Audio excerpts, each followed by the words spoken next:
You know, as a black person, I understand that it's hard for me to succeed in anything in life because of all the evil white people that don't do anything but hold me back. And if you listen to all these other prominent YouTubers, they'd have you believe that it takes 4 to 10 years for a black person to be successful on YouTube because, of course, the idea is that black people suck and white people control everything. And with their magical white powers, they'll suppress every single black person that exists on this platform, excusing the several other black people that have been successful in a short amount of time on this website. We don't pay attention to them because they don't have the same style as me, a person who sucks at everything I do because I'm a victim and I'm oppressed, and how dare no one subscribe to my channel where I put in minimal effort. But I'm here to announce a beautiful thing. The Ren and Leon podcast channel has just passed 1,000 subscribers and we only uploaded a 15-second video. How you like them apples, bitches? But videos are coming soon on the channel. I am the one who has to edit everything, and quite frankly, it is hard to edit these longer-esque videos when it comes to actually recording them on this software. So give me time. They're already done. I just gotta upload them, and they will be coming next week once I get them done. But if you haven't already subscribed, subscribe to the podcast channel. You not only get to see me, the sexiest black man on YouTube, but you also get to see Ren, the sexiest Mexican who's ever graced Twitch. And together we have combined our strengths to be the two sexiest voices in not only YouTube history, but podcasting history. So subscribe to the channel. We hope to see you there. But for now, enjoy this video.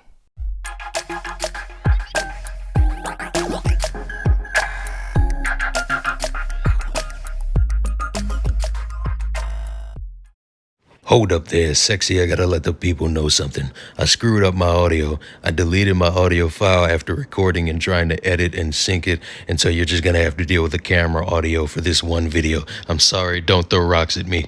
We can all agree that hate crimes exist, correct? I don't have to spend too much time trying to convince you that there are people out there actively trying to do harm to others based on skin, based on ethnicity, based on race, based on who they have sex with. It's not that hard to comprehend. There are hateful people out there. Cool, we got it, good. I don't understand why people have to wake up and try to commit fake hate crimes and pretend as if they're doing it for the movement, when in actuality, they're doing it for themselves because they didn't get enough booby milk as a child and they desperately crave attention. Why every single time this happens, these people never think their plans through and they always get caught by the easiest fucking solutions. They always get caught by the easiest objects, and always they have some excuse. Oh, no one's talking about this. Oh, white people this. Oh, white supremacy that. How come no one's bringing attention to this to the point where I have to fake a hate crime? Do you not understand investigations take place? People are putting in the time and effort to actually solve these mysteries, but you want to be Scooby-Doo and put on your own caper thinking that you're Inspector Gadget and will never get caught.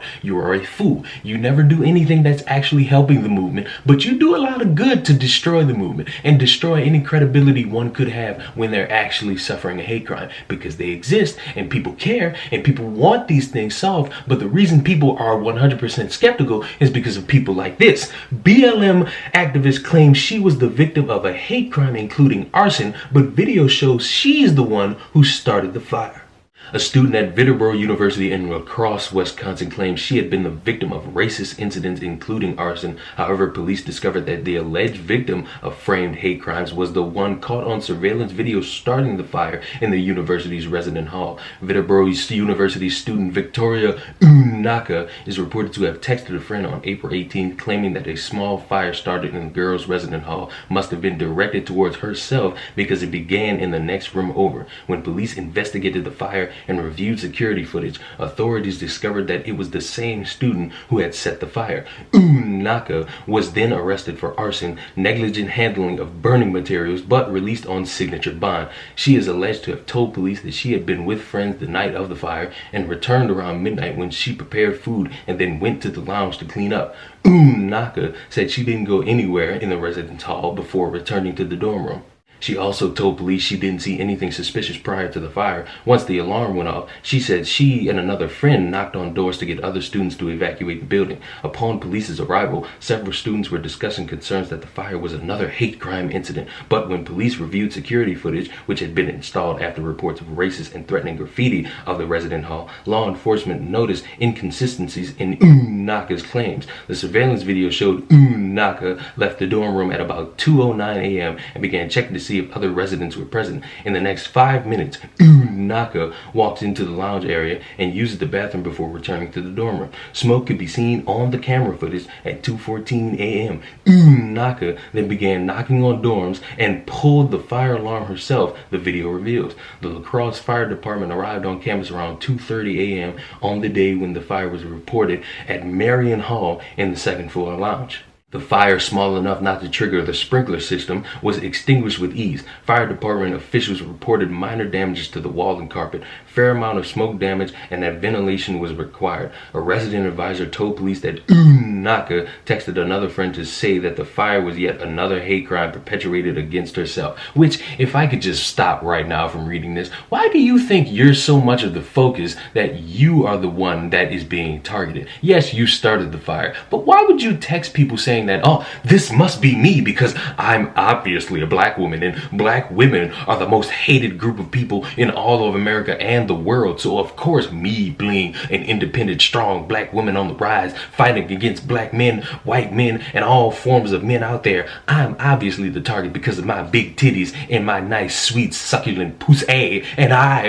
am obviously the victim. Hashtag LOL, get out now, it's smoking in here. Why? What's the point? There's no justifications. Are you someone who's previously been a target of hate crimes? Are you somebody that's been a victim of hate crimes in the past? Why are you being the focal point? Why are you the one that's claiming to be all eyes on you? Is it a white university and you're the only black person there? Everybody hates Chris style? What's the purpose of this? You're setting yourself up for failure, and it's obvious you failed because of course you didn't think the cameras work in the fucking dorm rooms. When police questioned Naka's version of events and what the security footage displayed, she changed the storyline and then admitted she intended to set the fire because, of course, when people sit you down and tell you, hey, would you like to repeat your story? Just so you know that we have security footage actively disproving everything you said earlier. So, would you like to try again? You already know you have to change it up because ain't no lie gonna get you out of that. She claimed she decided against the fire and went back to the lounge after she went to the bathroom and attempted to clean up the smoking remnants of old food on the stove. She said the paper towels she used caught fire and she shook them out to try to extinguish the flames. She then tossed the tissue in the garbage can. Naka told police that she was frustrated that no one was listening to me anymore regarding the students' other allegations of race-based hate crimes. Well, obviously they're not going to listen to you anymore because you got caught. But I thought earlier in the article they took steps to actually do things about these incidents because people reported them. Didn't I just read that? So I find it interesting how no one's listening to you, but they're taking steps to actually do things about it. So either they weren't listening to you about your fake stories, or they weren't doing what you wanted them to do about your fake stories. Either way, you got caught, Miss Naka, because you didn't read the fine print on what it means to be an actual fake hate crime expert. And that's always check the rooms for cameras. Vertebro University President Glenna Temple said that the school was still investigating Naka's earlier claims of victimhood. This is a complex situation that involves a series of concerning incidents, Temple told the La Crosse Tribune, noting that the university will continue to investigate the incidents earlier in the semester and any potential link between the events and the fire in question. Motherfucker, do you not understand that this incident, someone starting a fire, has nothing to do with anything that could have happened in the past? And I'm not going to sit here and say anything didn't happen to this student, but there is no link between her starting a fire and anything that happened beforehand. Anything that happened beforehand, I hope gets solved, and I hope if anything happens, she gets the right amount of justice. But it has nothing to do with her waking up and saying, no one's listening to me. So you know what I'm going to do? I'm going to try to start a fire. This person needs to be expelled, not temporarily suspended, not a stern talking to, expelled. They tried to start a fire. They committed arson, apparently. That person needs to be gone from campus because, let's be honest, they're a danger to society. They're a danger to the other college students who will grow up to be blue-haired SJWs. They need to be dealt with properly with proper expulsion. Naka spoke at an on-campus Black Lives Matter rally in March where hundreds of students rallied around the black student. She claimed that the freshman's own dorm room was vandalized twice in 1 week with messages of racial hate. At the conclusion of the aforementioned investigation, forensic handwriting analysis eliminated several suspects, leaving one person of interest responsible. The remaining person of interest will no longer be a part of Vertebro campus community, Temple said via press statement. A definitive definitive handwriting match could not be established, though. La Crosse Police Department will continue to explore any new evidence that may emerge in the aftermath. Vertebro University later decided to expel the student found responsible for the fire once the internal probe was complete, and that's all I need to see. Good. Nothing else needs to be said here. I don't want to see anybody trying to make an excuse for this. I don't want to see anybody try to sit here and say, oh, well, how could they do this? I'll tell you how. Because she tried to burn a building down. Ain't no means about it. She wasn't a fireman. She didn't know how to do anything to control the fire. She would have inevitably burned that building down, all because she wanted to make a statement. And I find it interesting how apparently there was vandalism in the dorms, but no one has camera footage of that. That's interesting. But we got camera footage of somebody actively starting a fire or actively participating in a room where a fire was that doesn't corroborate her original story. I find that a little bit interesting, but I'll save that judgment for a later date if any new information comes out. And I just have to say it yet again.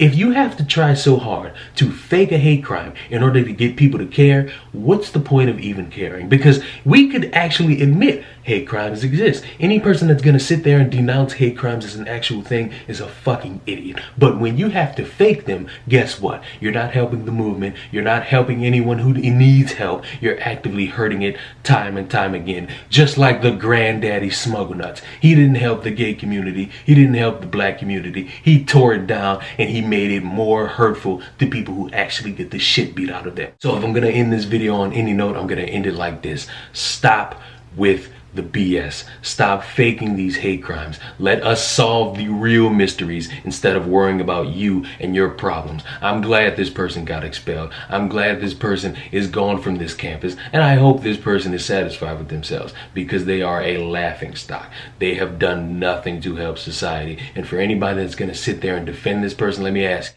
why are you so satisfied caring about a fake hate crime more than an actual hate crime that you barely know anything about because it didn't get the right amount of publicity? Subscribe to the channel. I'll see you in the next video. I hope I was able to please you even though I got a sore throat and a fucked up tooth. Goodbye.